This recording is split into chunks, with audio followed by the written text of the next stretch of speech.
সর্বশেষ টি-20 বিশ্বকাপে সেমিফাইনাল থেকে বিদায় নিয়েছে ইংল্যান্ড। এই বিশ্বকাপে দলের পারফরমেন্স ভালো মন্দের মিশেলে থাকলেও আগের ওয়ানডে বিশ্বকাপে বেশ বাজে ছিল ইংল্যান্ডের পারফরমেন্স। 2 আসরে হট ফেভারিট হয়ে খেলতে গিয়েছিল ইংলিশরা, কোনোবারেই জেতা হয়নি ট্রফি, এমনকি খেলা হয়নি ফাইনালও। ফলে সবকিছুর দায় নিয়ে চুক্তির মেয়াদ অর্ধেক বাকি থাকতেই সরে দাঁড়িয়েছেন ইংল্যান্ডের সাদা বলের ক্রিকেট দলের প্রধান কোচ ম্যাথু মড। 2022 সালের মে মাসে 4 বছরের চুক্তিতে কোচ হিসেবে নিয়োগ পেয়েছিলেন অস্ট্রেলিয়ান ম্যাথু মড। তবে চুক্তির অর্ধেক সময় পার হতেই অর্থাৎ 2 বছর কাজ করার পরেই দায়িত্ব ছাড়লেন তিনি। সর্বশেষ 2টি বিশ্বকাপ দল হিসেবে ইংল্যান্ডের ব্যর্থতা যেখানে প্রভাব রেখেছে। প্রধান কোচের দায়িত্ব নেওয়ার পরে ইংল্যান্ডকে সাফল্য এনে দিয়েছিলেন ম্যাথু মড। 2022 সালের টি-20 বিশ্বকাপে তার অধীনে চ্যাম্পিয়ন হয় ইংল্যান্ড। এছাড়া সাদা বলের ক্রিকেটে দ্বিপাক্ষিক সিরিজেও ইংল্যান্ডের ফল বেশ ভালো ছিল।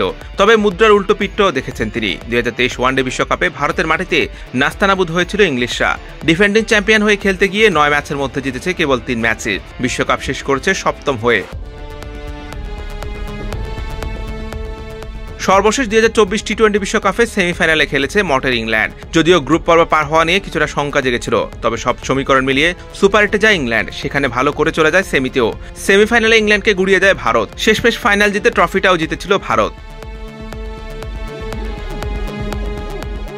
বিদায়ী বার্তায় মড জানিয়েছেন, ইংল্যান্ড দলকে কোচিং করাতে পেরে আমি অনেক গর্বিত। এটি ছিল দারুণ সম্মানের ব্যাপার।